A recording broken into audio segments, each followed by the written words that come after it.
it produces,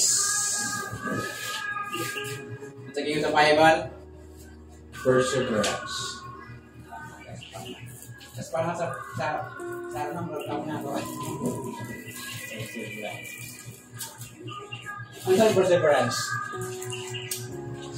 Paglako tayo. May mga time gano'n, lapin na itong kalisod kayo, ngayon na, nanamu lagi ka. Ano naman, sino na, tungod sa kapi, pala kapi, di ka. Kapi. But anyway, so, ikatulo na masabtan na to, that ang imuhang mga problema na nakatay kagubot sa imuha, na muna nag-antos na karon, kaya nagubot ka, mag-antos ka, nagubot sa imuha na then ang resulta, balik ka katulog, sakit imong ulo, labad imong ulo, init imong ulo, dali lang masugo, tapa.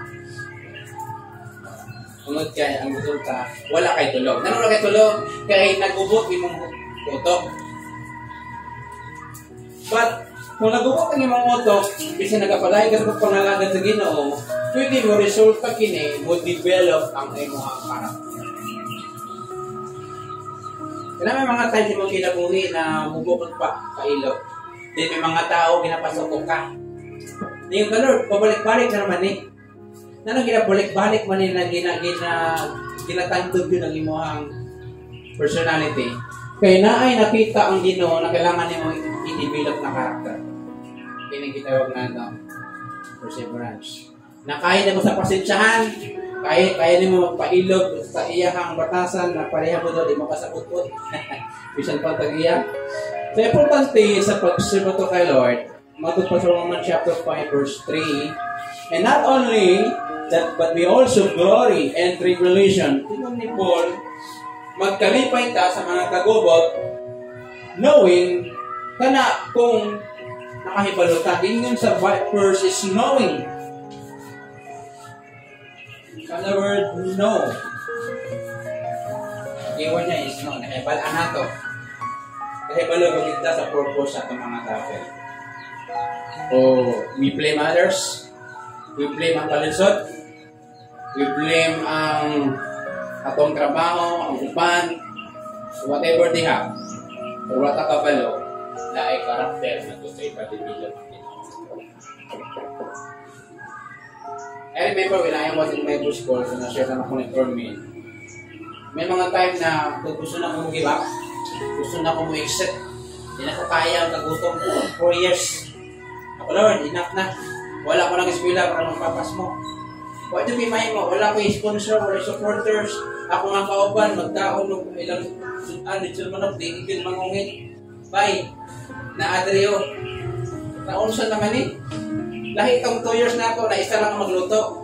Sa 4 years, individual o kabuhan, ang imuhang kaldero, nasa ilalim si mong katri, na naikanon, kaya pag ulit mo, wala na sulod. Ang kawatan lang, nasa Bible school, dahil ito. Kasi ginatago sa imong sanina ang imong sudan. Kaya pag-ulit nimo gikan sa pagkumang klase wala kay sudan. Ako'y uban na galuto ano yung sa tagay ko na kaprito pag gulad kay ko anak. Iitsa pala kong gulad, isip bitaw na ikog simbol niya hawa siya. Ako sige kag pangayo na kay kwarta. But anyway, but I remember na katong mga mga tribulation suffering na ako sa 4 years. Ma-apply dire nga lugar. Kaya ang available na trabaho is scanning and Discord, ikatulo construction. But sa imong kinabuhi, di mo pa na dumaan ka kung mga kalisod ka ni Adto na naanapod ka karon sa imong kinabuhi. Hingon ka, tabuan lang. Hello, aksidente lang. Hello, ay ba aksidente sa anak sa ginawa?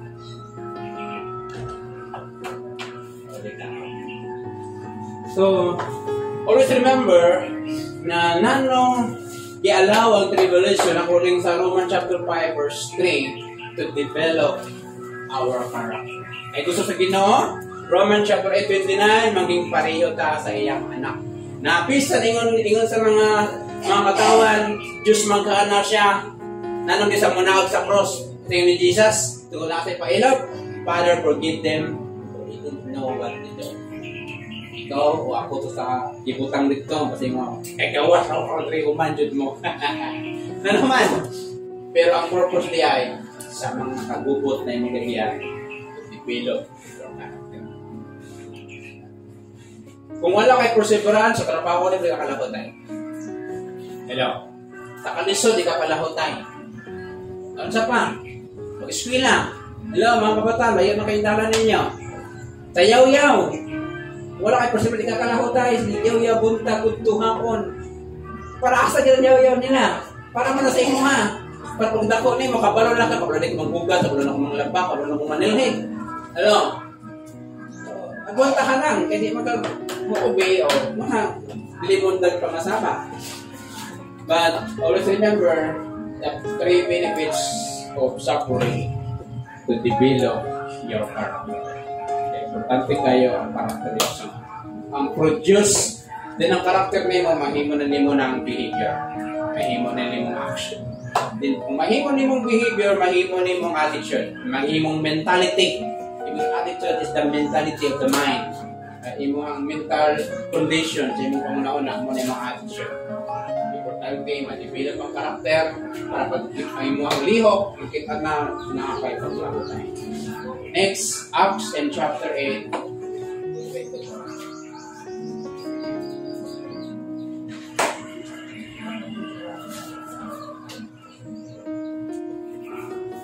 Verse 3 and 4.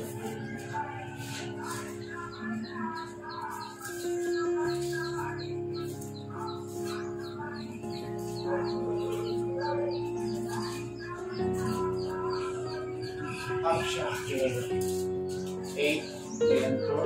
Yung basa. Susukorin na kita di mga.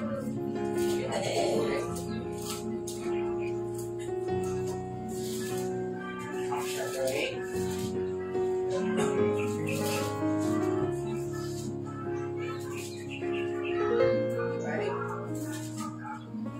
Chapter 8, verse 3 and 4.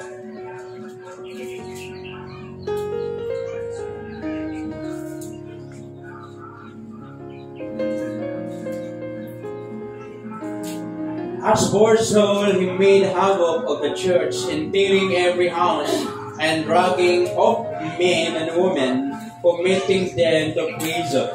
Therefore, those who were scattered went everywhere preaching the word. Now, kung balikan na ito, nahitabo nga suffering sa mga first Christian and first century.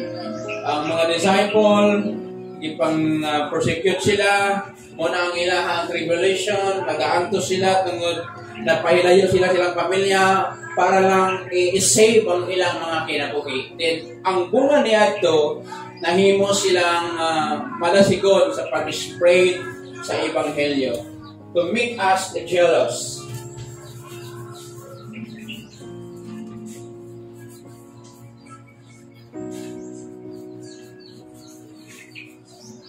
Kung sa pangita ko, nahimo ka bang malasigon tungkol sa imong kagubot o nisamot kagkaluya? Hello? Hindi na kahagyan na. Nadakal problema, financially, nagsakit ka, nakagawin mga issue dira, o sa kanyang problema. Nisamot kagkaluya, o katong nakabatik ka sa mga problema, sa imong pamilya, nakakay mga personal, mga suffering financially and physically, pero nag-mainiton ka. Asa ka ito? Katong nisamot kaluya o nagmainiton ka? It means, ang suffering na nag-aabot sa tuwa, it makes us jealous. Saan ang jealous? Kapangalayo, di ba? Pero ang purpose nila sa Acts and chapter 8 verse 3, kung saan himo nila, nahimo silang nag-spread, ikulyanap nila, ilahang i-share, ilahang the more pag yun na ilahang ipag-ambit ang Ebanghelyo bahin sa kaluwasan. Now at that time, muna ang resulta sa persecution sa ilang kinabuhi. How about sa imong kinabuhi? Ako, I always remember, may mga time na halos din na ako kaya. One thing I do is to cry out. Just masakuan pa, magbata kami, buday-nguy-nguy, Lord, i-present na ako akong problema, hindi na ako kaya, Lord. Then ang resulta na, when Jesus bisita sa imo ha with warm hug. Sa kanya na. Kanang gihug ni Lord. Then, ngayon kakaya na ko ni, I stand again. I stand up again for my dreams. Dahil ang ganang persecution ni, dakpon sila, ikaw daw persuano all the time. Nangalagad ka. Tapos dakpon ka. Uy, kini, alagad ni Kristo ni, presuhon ka. Swerte ka, kung presuhon ka, how about patyon ka at that time? Pero tungkol sa situation, the more sila na nagsangyaw sa Ebanghelyo. Hello. Ang persecution sa tuwa is not pareho sa ilaha o lutos sa Bisaya, di ba? Kinalutol na. Lutuson ka. Lutuson naman.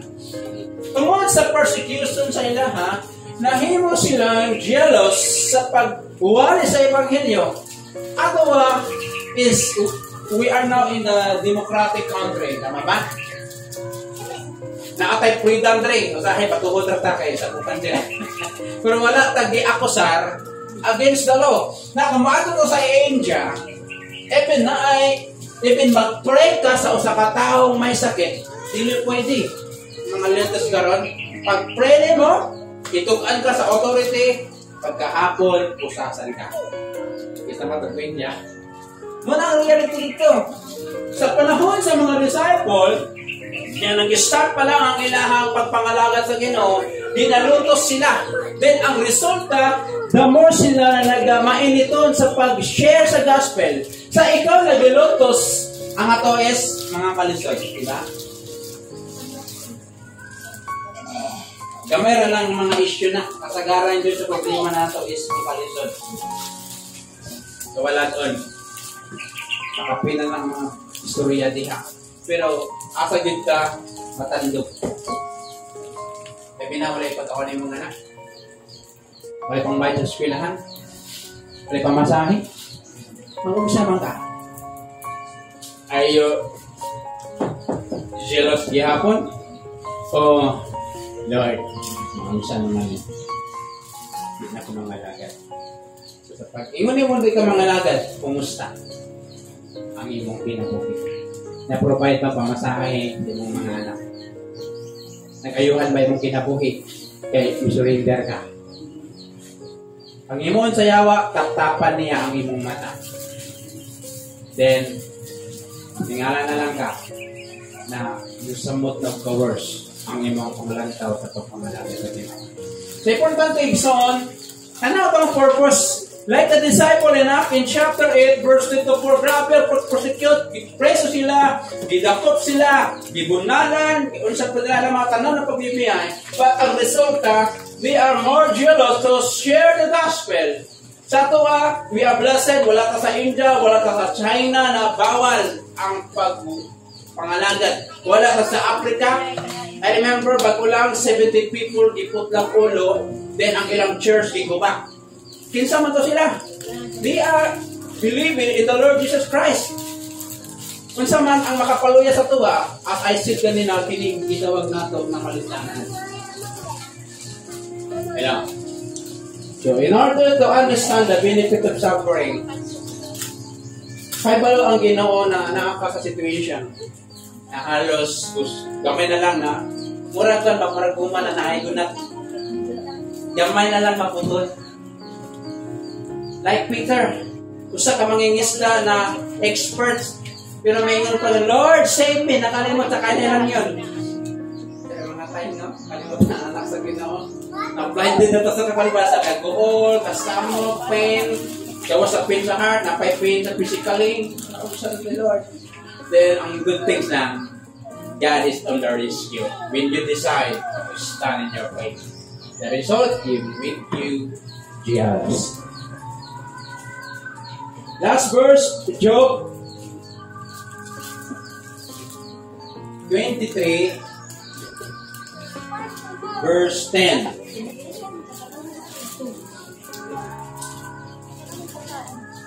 Okay, sa Old Testament tayo.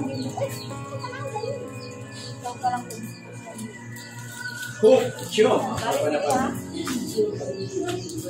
10, okay?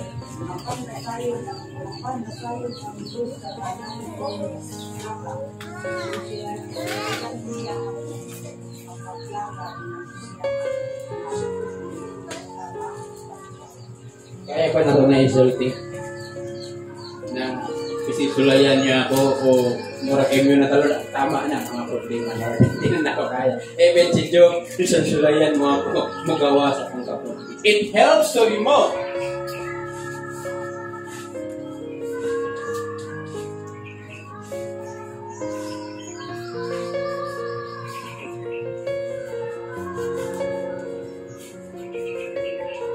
Ito yung kinatawag na ito na dross. Alam na D-R-O-S dross from our lives.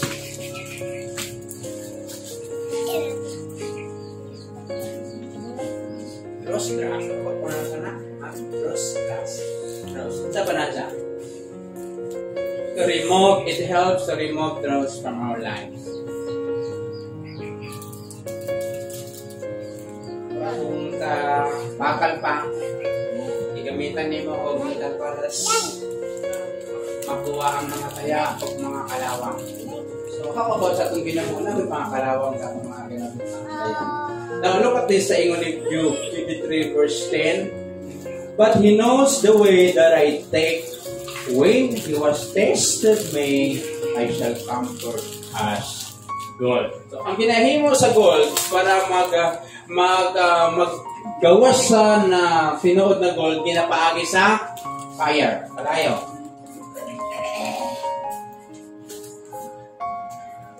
Dapat ginabutangan o chemical na mercury. Isa nakakita lang nagkapamulawan. So, kalot ka na sa bukid, nandun ka taas, mga 1 month, ito dalo, arang ako ka dito. Ito ka dito. Kanya, ang makuha lang ni mo, wala ka po ito gamay ng grams. Baligyan ni mo, walang pa sa financing. So, ang ginahin mo na, ginapotang may kuri gamay, sunod ko sa kalayo, din mo gawas ang gold. Okay, pino man ko na sa very fine gold. At the same time, ang kinabuhi, ang kani mga fire, mga kalayo. O nangasulog na ta, pasto, tanaw ko na mong kulay, sulog na ka sa panginabuhi, naglagog namin sa kagutong, sa pagtrapaho, pagbaktas, pero ang mga utang, wapag ko na solpan. Hello? But sa akong Kristohano na kinabuhi, ginabuha sa Ginoo kining mga gababag. Kinasunog niya. In order na mugawas ang ato ang putli o golden lives. Pinaagi sa mga samurai. Kung tanaw to si Job, ikaw si Job. Dato kay ka. For example lang ha. Tapos, kaysa panahon nila, ang way sa pagkadato is mga kahayupan. Baka, asno, karnero, sa karno, masang kaya irog-yaring lang. Ilaha. Mauna ang way nila. Gawas sa mga mananap, dapat na kay mga sulugon. Then in one day, nawala tanan. Sampol na kahindahan, na bankrupt, mga sakyanan, na embargo sa LTO. Dala license. Ano?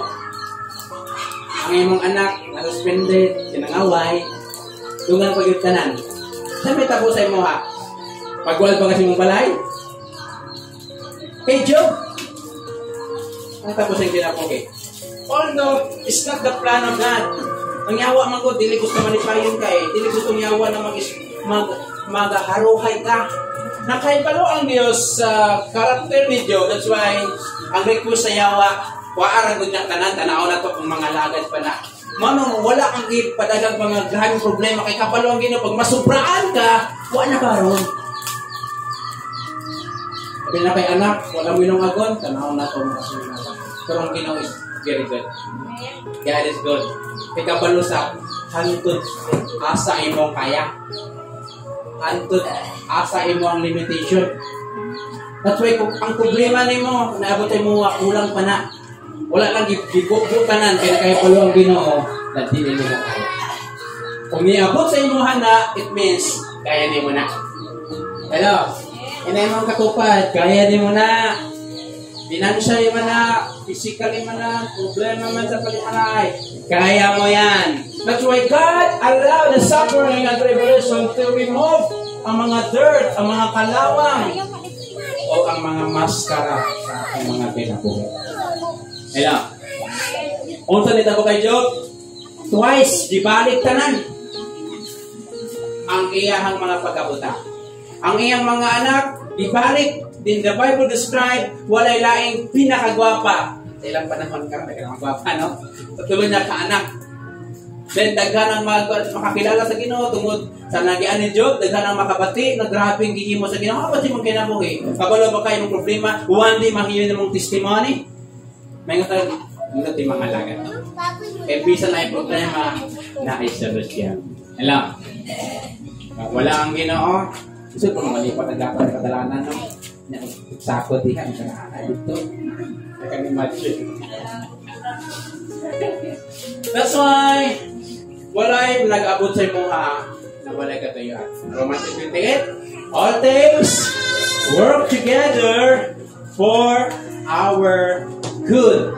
But to them that love God. If you love God, if you love Jesus, ang imong tribulation, ang imong suffering, working for your good. But if you not love God, ingon sa pagpagtusulun niya, force everyone that do not love Jesus.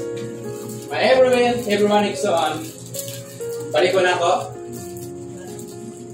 Kung sa ang mahimo sa mga suffering sa itong kinabuhi, number 1, i-develop ang imong karakter. Kaya pa lang ginukumbensya ka. That's why, dili mo nang imuhang exam. Kung sa exam pa, balik-balik din sa mga, balik-balik lang pero may pasukoon na ka pero may kapalo ang Ginoo na kaya niyo, pugtan niyo mong kasuko. Pero, nagpatrap lang ka sa pakunsayawa. Hindi ka na mo undang, antod din mong decider na kaya kung punta. Ikalawa, punta, mahimo kang mahihita. If you understand that God will never leave you nor forsake you, if we understand that God will supply all our needs, if we understand that God is our strength, our joy, and everything sa akong kinabuhi, mahimo pa kita ang anytime. Pero pag di ka kasabot kung kinsa ang Diyos sa imong kinabuhi, dali na ka, ma-discourage.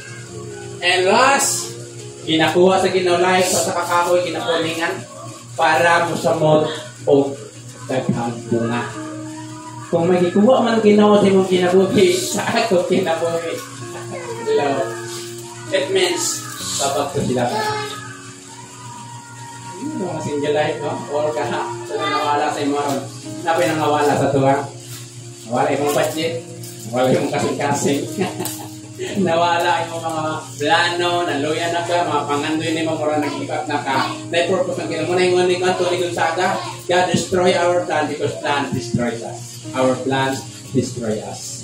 So always remember, na ay benepisyo ang sa kiring. Even sa sitwasyon ka rin, hindi mo na yung dakong itumay bukod.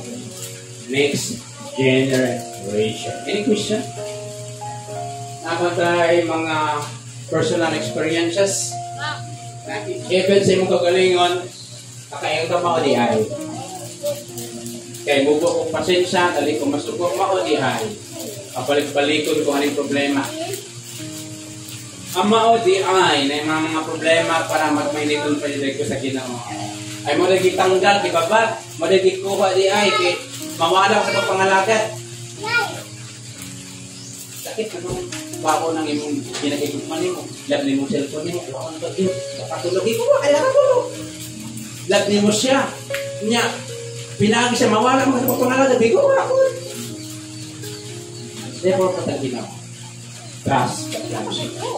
Okay, any experience? 2 minutes.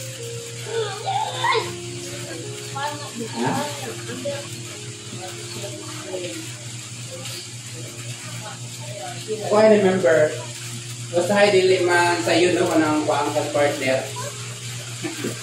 Ito kaya, in time sa mga plano, para mga pinakwarta na. Pero usahain mo pala sa ituha. Nana ba? May mga trabaho, wala ka na dawat. O kahan na kay Panginoon ka bro, narada yun. Kaya na kayo panoon sa ang the best sa imo na. Gusto nga mo manig balay, pero di ka pa.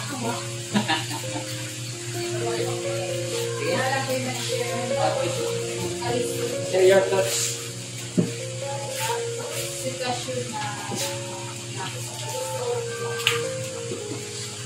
Siguro nga na pagtalag doon ako ang kalisod ay nade purpose ay dapat kayo magmainitok ka sa pag-alagat sa Ginoo. Kaya isahay ng good discourage dito sa tinutunan. Na ako sa tayo na kalisod, mga problema, nagasunod-sunod, mga struggle dito ka ng ginaan na. Mula na akong na-share sa akong tinutunan. But remember, wala accepted. The more nagadugay, the more nag-level up ang problema. Hello? That's why, pag may problema, imuha ka natin. Stick. Ikaw na, dili kayo mo atras ka sa mga oy. Hindi ka sa pagkabatan o nanto sa pagkahampong na ko. Hindi ko lagi problema. Always remember that God is faithful, that God is always there in the moment na manawag ka sa iya.